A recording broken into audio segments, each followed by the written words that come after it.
এই স্বাধীনতা নব্য বাকশালীদের হাত থেকে স্বাধীনতা। এই স্বাধীনতা নতুন করে বাংলাদেশকে দিল্লির গোলামে পরিণত করার ষড়যন্ত্রের হাত থেকে স্বাধীনতা। এখনো দিল্লিতে বসে কেউ যদি স্বপ্ন দেখে শাহজালালের বাংলাদেশকে আবার নরেন্দ্র মোদীদের করতলগত করবে, নরেন্দ্র মোদীদের স্বার্থের বলি বানাবে বাংলাদেশকে, আমরা পরিষ্কার ভাষায় বলে দিতে চাই, যেমনি ভাবে রক্তের বিনিময়ে বাংলা তার স্বাধীনতা অর্জন করেছিল, রক্ত দিয়ে ৭৫ সালে একবার তারা যেভাবে স্বৈরাচারীদেরকে যারা মানুষের অধিকার নিয়ে ছিনিমিনি খেলেছিল, ৩০,০০০ যুবকের রক্তে যাদের হাত রঞ্জিত হয়েছিল, স্বাধীনতার নেতৃত্ব দানকারী হওয়া সত্ত্বেও সেই ফ্যাসিবাদের জায়গাও বাংলাদেশে হয় নাই।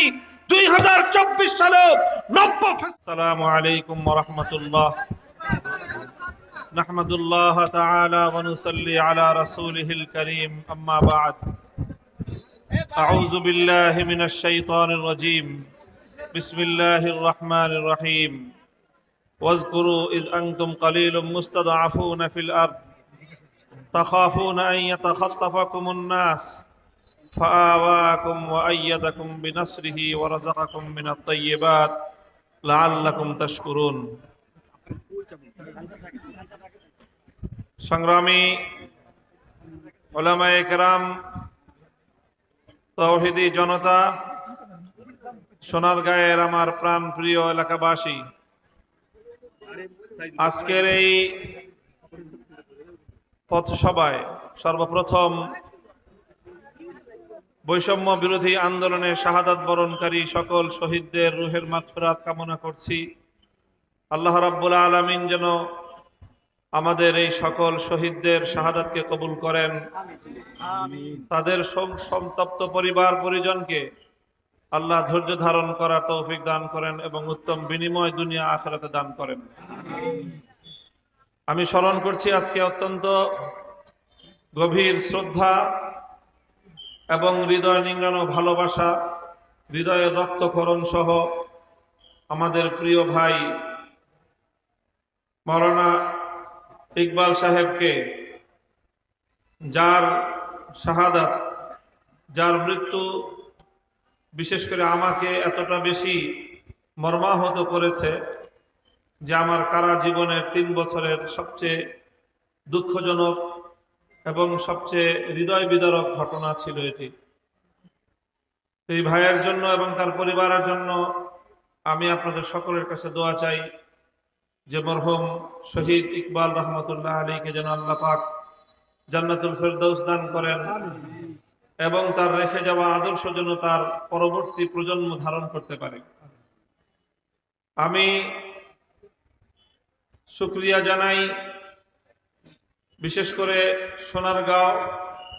সোনারগাঁও থানা এবং সোনারগাঁয়ের পাশাপাশি বন্দর, গজারিয়া এবং রূপগঞ্জ থানা ২৫০০, এই সকল থানাগুলোর শত শত হাজার হাজার ধর্মপ্রাণ মুসলমান নারী পুরুষ আবাল বৃদ্ধ বনিতা, যারা আল্লাহর দ্বীনকে এবং আল্লাহর দ্বীনের উসিলায় আমাকে ভালোবেসে মোহাব্বত করে তারা ত্যাগ এবং কোরবানির একটি অনন্য দৃষ্টান্ত স্থাপন করেছেন। শত শত মানুষ কারাগারে নিক্ষিপ্ত হয়েছেন, দিনের পর দিন তাদেরকে ফেরারি জীবন যাপন করতে হয়েছে। আমি আজ এই সোনারগাঁয়ের সমাবেশ মঞ্চ থেকে জনগণকে বলতে চাই যে আমাদের ওই ঘটনায় আমরা যারা একসাথে কারারুদ্ধ হয়েছিলাম, আমরা তারা সকলে মিলে একদিন বসবো ইনশাআল্লাহ, এবং এই সোনারগাঁওকে প্রকৃত একটি সোনার একটি অঞ্চল হিসেবে গড়ে তুলবার জন্য আমরা একসঙ্গে কাজ করব ইনশাআল্লাহ। হিংসা বা বিদ্বেষের বশবর্তী না হয়ে স্বাভাবিকভাবে উদারতার দৃষ্টিভঙ্গি নিয়ে আমরা কাজ করব। তবে মনে রাখতে হবে, হযরত রাসূল সাল্লাল্লাহু আলাইহি ওয়াসাল্লাম যেদিন ঐতিহাসিক মক্কা বিজয় করেছিলেন, মক্কা বিজয়ের দিন আল্লাহর নবী সাধারণ ক্ষমা ঘোষণা করেছিলেন, কিন্তু একটা ব্ল্যাক লিস্ট ছিল নবীজির, একটা ব্ল্যাক লিস্ট। কিছু দুরাচার, যাদের অত্যাচার অবিচার সীমাতিরিক্ত ছিল, তাদের ব্যাপারে আল্লাহর নবী ঘোষণা করেছিলেন তাদের কোনো ক্ষমা নাই। সোনারগাঁয়ের এই শত শত মানুষের উপর নিপীড়নের জন্য চিহ্নিত কিছু ব্ল্যাক লিস্টেড মানুষ দায়ী, তাদের তালিকা আমরা ঘোষণা করব প্রয়োজনে, এবং তাদেরকে সোনারগাঁয়ে চিরদিনের জন্য অবাঞ্ছিত ঘোষণা করতে হবে। প্রিয় এলাকাবাসী, সোনারগাঁয়ের মানুষ, সোনারগাঁয়ের সর্বস্তরের তৌহিদি জনতা, আমরা আল্লাহ পাক রব্বুল আলামিনের দরবারে শুকরিয়া আদায় করি যে আমাদের 16 বছর অন্ধকার সময়ে আমাদের বুকের উপর চেপে বসেছিল এক জালিমশাহী জগদ্দল পাথরের মতো। বাংলাদেশের মানুষের ধারণা হয়ে গিয়েছিল যে এই জালিম শাহীকে বুঝি আর আমাদের বুকের উপর থেকে নামানো সম্ভব না। আর তাদের আত্মবিশ্বাস এই পরিমাণ ছিল যে তাদেরকে হটানোর মতো, অপসারণের মতো কোনো শক্তি নেই। কিন্তু আল্লাহর কোরআন যেভাবে বলেছে, ফাআতাহুমুল্লাহু মিন হাইসু লাম ইয়াহতাসিবু, তারা তাদের পতনের সব দিক, সকল দুয়ারগুলো রুদ্ধ করে আত্মবিশ্বাসের সাথে তারা রাষ্ট্রীয় ক্ষমতার মসনদকে জবরদখল করে বসেছিল। জালিম শাহীর ঘোষণা ছিল, এটা সকল মানুষের মুখে মুখে ছিল, যে লক্ষ মানুষকেও যদি হত্যা করতে হয়, এই লাখো মানুষের রক্ত এবং লাশের উপর দিয়ে শেখ হাসিনা ক্ষমতা চালায় যাবে। এটাই ছিল তার মনোভাব। কিন্তু যখন আল্লাহ পাক রব্বুল আলামিন তার বিদায়ের ঘণ্টা বাজিয়ে দিয়েছেন, তখন তার দাদা বাবুরাও তাকে রক্ষা করতে এগিয়ে আসেনি। আমরা আগামী দিনের এই সকল জালিমের উত্তরাধিকারীদেরকে বলতে চাই, এই বাংলাদেশে বসবাস করতে হলে, এদেশের মানুষকে নিয়ে রাজনীতি করতে হলে, এদেশের মানুষের সঙ্গে কাজ করতে হলে, এদেশের মানুষের হৃদয়ের আবেগকে বুঝতে হবে, মানুষের হৃদয়ের পালস বুঝতে হবে। ইসলামের বিরুদ্ধাচরণ করে জনগণের ভাগ্যকে নিয়ে ছিনিমিনি খেলে হয়তো দীর্ঘদিন ক্ষমতায় থাকতে পারবেন, কিন্তু কোনো ক্ষমতা চিরস্থায়ী হতে পারে না। কোনো ক্ষমতা চিরস্থায়ী হতে পারে না। বাংলাদেশ 2024 সালের 5ই আগস্ট স্বাধীনতার নতুন ধাপে উন্নীত হয়েছে। এই স্বাধীনতা ফ্যাসিবাদের জুলুম থেকে স্বাধীনতা, এই স্বাধীনতা নব্য বাকশালীদের হাত থেকে স্বাধীনতা, এই স্বাধীনতা নতুন করে বাংলাদেশকে দিল্লির গোলামে পরিণত করার ষড়যন্ত্রের হাত থেকে স্বাধীনতা। এখনো দিল্লিতে বসে কেউ যদি স্বপ্ন দেখে শাহজালালের বাংলাদেশকে আবার নরেন্দ্র মোদীদের করতলগত করবে, নরেন্দ্র মোদীদের স্বার্থের বলি বানাবে বাংলাদেশকে, আমরা পরিষ্কার ভাষায় বলে দিতে চাই, যেমনি ভাবে রক্তের বিনিময়ে বাংলা তার স্বাধীনতা অর্জন করেছিল, রক্ত দিয়ে 75 সালে একবার তারা যেভাবে স্বৈরাচারীদেরকে যারা মানুষের অধিকার নিয়ে ছিনিমিনি খেলেছিল, 30,000 যুবকের রক্তে যাদের হাত রঞ্জিত হয়েছিল, স্বাধীনতার নেতৃত্ব দানকারী হওয়া সত্ত্বেও সেই ফ্যাসিবাদের জায়গাও বাংলাদেশে হয় নাই। 2024 সালে নব্য ফ্যাসিবাদের জায়গা বাংলাদেশে হয় নাই। আগামী দিনে যদি কেউ আবার ফ্যাসিবাদের চর্চা করবার দুঃস্বপ্ন দেখে, স্পষ্ট বার্তা দিয়ে দিতে চাই, বাংলাদেশের মানুষ আর কোনোদিন ফ্যাসিবাদকে মেনে নেবে না ইনশাআল্লাহ। আমরা আছি তোমার সাথে, আমরা আছি তোমার সাথে। হুঁশিয়ার সাবধান। প্রিয় এলাকাবাসী, আমরা বলতে চাই, আপনাদেরকে বলতে চাই যে এটা বৈষম্যের বিরুদ্ধে সংগ্রাম, এই সংগ্রাম আমরা দেখেছি যে অল্প জুলাই মাসের শুরু থেকে শুরু হলো, আগস্টের 5 তারিখ এসে এই সংগ্রাম তার সফলতার পানে উন্নীত হলো। কিন্তু আসলে ব্যাপারটা শুধু এতটুকুই নয়। এই বৈষম্য বিরোধী সংগ্রামের বিজয়ের পিছনে রয়েছে অনেক দীর্ঘ ইতিহাস, রয়েছে অনেক মায়ের চোখের অশ্রু। এই সংগ্রামের সফলতার পিছনে রয়েছে অনেক বাবার ঘাম। এই সংগ্রামের পিছনে রয়েছে অনেক ভাইয়ের রক্ত। এই সংগ্রামের সফলতার জন্য অবশ্যই সেই সকল শহীদানদের প্রতি জাতিকে চিরদিন কৃতজ্ঞতা পাশে আবদ্ধ থাকতে হবে। 2009 সালের পিলখানার এক কথিত বিদ্রোহের মাধ্যমে প্রায় 57 জন দেশপ্রেমিক সেনা কর্মকর্তাকে হত্যা করে ষড়যন্ত্রের রাজনীতি শুরু হয়েছিল। 2013 সালে শাপলা চত্বরে রাতের অন্ধকারে নির্মম ভাবে তাহাজ্জুদরত ঘুমন্ত আলেম ওলামা হেফাজতে ইসলামের নেতাকর্মীদেরকে নির্মম ভাবে হত্যা করা হয়েছিল। 2014 সালে নির্বাচন পূর্ববর্তী সময়ে গোটা বাংলাদেশে বিরোধী দলগুলোর নেতা কর্মীদের উপর অকথ্য নির্যাতন পরিচালিত হয়েছিল।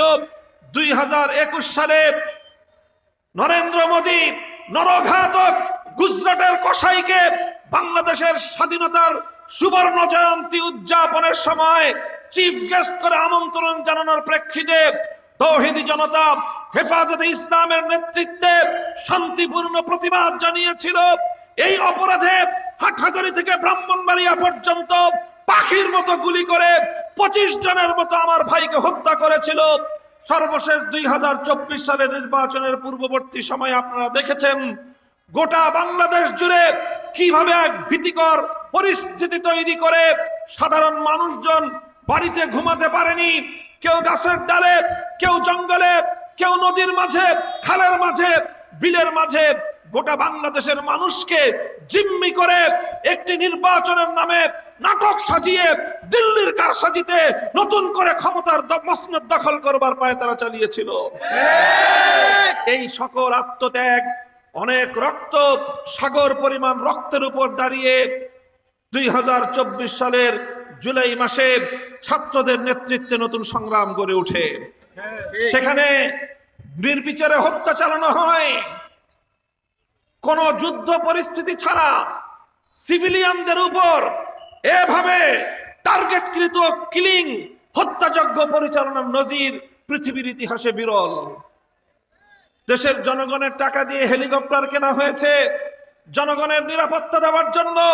সেই হেলিকপ্টার থেকে শেখ হাসিনার লালিত গুন্ডা বাহিনী, তারা আইন শৃঙ্খলা রক্ষাকারী বাহিনীর ইউনিফর্ম গায়ে দিয়ে, যারা দলীয় বিবেচনায় চাকরি নিয়ে তারা জনগণের বিরুদ্ধে যুদ্ধ ঘোষণা করে হেলিকপ্টার থেকে গুলি করে করে, মাথার মধ্যে গুলি করে করে 3 বছরের শিশু থেকে নিয়ে শুরু করে নারী পুরুষ নির্বিচারে মানুষকে হত্যা করেছে।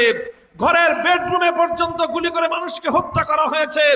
বাড়ির ছাদের উপর অবস্থানরত ছেলেদেরকে, মেয়েদেরকে গুলি করে করে হত্যা করা হয়েছে। এভাবে প্রায় সহস্রাধিক মানুষ গোটা বাংলাদেশে হত্যা হয়েছে। সব শ্রেণী পেশার মানুষকে হত্যা করেছে। মুসলমান হত্যা হয়েছে, হিন্দু হত্যা হয়েছে, স্কুলের ছাত্র, কলেজের ছাত্র, ইউনিভার্সিটির ছাত্র, মাদ্রাসার ছাত্র, মসজিদের ইমাম, আলেম সমাজ, এমন কোন সমাজের কোন শ্রেণী বা পেশার লোক নেই যারা হাসিনার এই হত্যাকাণ্ডের এবং তার এই হত্যাযজ্ঞের শিকার না হয়েছে। কাজে আজ গোটা বাংলাদেশ ঐক্যবদ্ধ, গোটা বাংলাদেশ আজকে ঐক্যবদ্ধ। শেখ হাসিনার এই নির্বিচার হত্যাকাণ্ডের বিচার বাংলার মাটিতে করতে হবে, তাকে ধরে আনতে হবে। 2009 সালের পিলখানার সেনা কর্মকর্তাদের হত্যার বিচার করতে হবে। 2013 সালের শাপলা চত্বরের বীর শহীদদের হত্যাকাণ্ডের বিচার করতে হবে। 2021 সালের হত্যাকাণ্ডের বিচার করতে হবে। 2024 সালের এই বৈষম্য বিরোধী আন্দোলনের শাহাদাত বরণকারী সহস্রাধিক প্রাণের মূল্য আমাদেরকে আদায় করতে হবে। এই সব বিচারের মাধ্যমে বাংলাদেশ কলঙ্ক মুক্ত হবে। আমরা বলেছিলাম এই ভাস্কর্য নিয়ে বাড়াবাড়ি করার দরকার নাই। আপনার মরা বাপকে আর জাতির সামনে নতুন করে লাঞ্ছিত এবং অপমানিত করার ব্যবস্থা করবেন না। এই কথার বলার অপরাধে আমার বিরুদ্ধে তিনি ক্ষিপ্ত হলেন, এই কথা বলার অপরাধে আমাকে তিনি গ্রেফতার করলেন, এই কথা বলার অপরাধে জাতীয় সংসদে দাঁড়িয়ে আমাকে ব্যক্তিগতভাবে আক্রমণ করলেন, এই কথা বলার অপরাধে তিনি আমার বিরুদ্ধে ষড়যন্ত্রের জাল বুনলেন, এই কথা বলার অপরাধে তিনি আমার বিরুদ্ধে রাষ্ট্রের প্রতিটি প্রতিষ্ঠানকে লেলিয়ে দিলেন।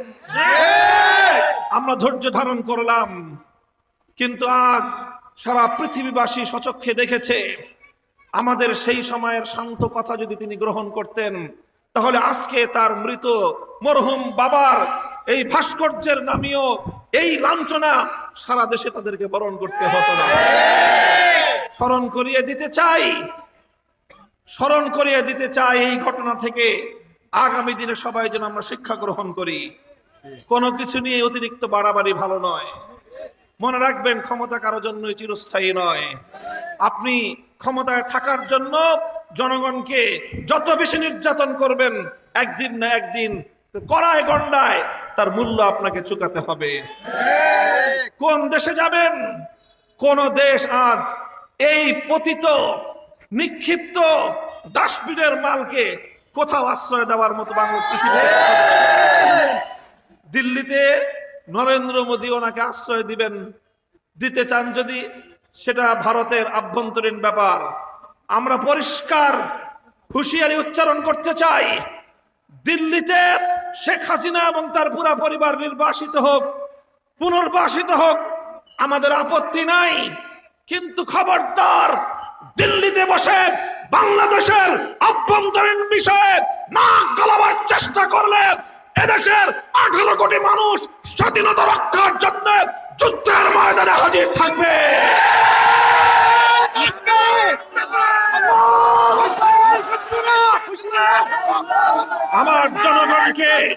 আমার জনগণকে হত্যা করে রক্ত নিয়ে ছিনিমিনি খেলবেন, অনেক সহ্য করা হয়েছে। কোন খুনিকে যদি আশ্রয় দেওয়া হয়, দিল্লির বিরুদ্ধে বাংলাদেশ সব ধরনের আইনানুগ ব্যবস্থা গ্রহণ করবে।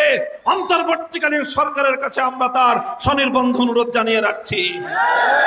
সংগ্রামী সাথী ও বন্ধুগণ, আপনারা সেই সকাল 7টা থেকে এই মেঘ বৃষ্টি উপেক্ষা করে আমাদের জন্য অপেক্ষা করেছেন। আমি আপনাদেরকে এই জন্য আন্তরিকভাবে অনাকাঙ্ক্ষিত এই দেরির জন্য দুঃখ প্রকাশ করছি। রাস্তায় অস্বাভাবিক ধরনের যানজটের কারণে আমরা সময় মতোই রওনা হয়েছিলাম, কিন্তু আসলে আমরা চাইলেই সবকিছু সম্ভব না। রাস্তাঘাটের এরকম অচল অবস্থার কারণে আজকে আমাদের উপস্থিতি দেরি হলো।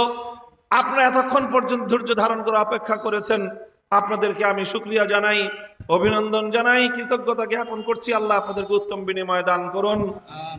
আবারও আমি এই সকল শহীদানের রুহের মাগফিরাত কামনা করে, বিশেষ করে আমাদের মরহুম শহীদ ইকবাল সাহেব রহমতুল্লাহ আলাইহির রুহের মাগফিরাত কামনা করে আপনাদের সকলকে আগামী দিনের সংগ্রামের শুভেচ্ছা জানিয়ে, সংগ্রামে আহ্বান জানিয়ে, বাংলাদেশ খেলাফত মজলিসের পতাকা তলে আপনারা সামিল হয়ে আগামী দিনে খেলাফত প্রতিষ্ঠার সংগ্রামকে সামনের দিকে অগ্রসর করে নিয়ে যাবেন।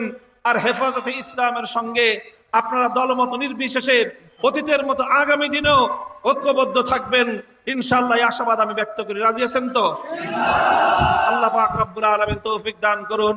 হেফাজতে ইসলাম ছিল, হেফাজতে ইসলাম আছে, হেফাজতে ইসলাম থাকবে। যারা ইসলামের উপর আঘাত করতে চায় তাদের স্থান ইনশাআল্লাহ বাংলাদেশের মাটিতে হবে না। নাসরুম মিনাল্লাহি ওয়া ফাতহুন করিব। আসসালামু আলাইকুম ওয়া রাহমাতুল্লাহ। সুবহানাল্লাহি ওয়া বিহামদিহি সুবহানাল্লাহিল আযীম।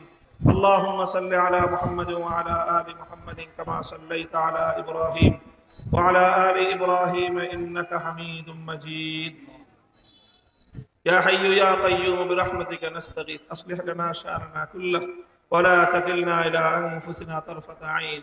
আয় আল্লাহ, আত্মদানকারী সকল শহীদানের শাহাদাতকে আপনি কবুল করুন। আয় আল্লাহ, তাদের শাহাদাতের বিনিময়ে অর্জিত আয় আল্লাহ এই বিজয়কে আপনি জনগণের জন্য, দেশের জন্য, ইসলামের জন্য আয় আল্লাহ অনুকূল সাব্যস্ত করুন। আয় আল্লাহ এই বিজয়কে যেন কেউ ছিনিয়ে নিতে না পারে, এই বিজয়কে রক্ষা করার তৌফিক আমাদেরকে দান করুন। আয় আল্লাহ, শহীদানদের পরিবার পরিজনকে ধৈর্য ধারণ করার তৌফিক দান করুন। ربنا تقبل منا إنك أنت السميع العليم سبحان ربك رب العزة عما يصفون وسلام على المرسلين الحمد لله رب العالمين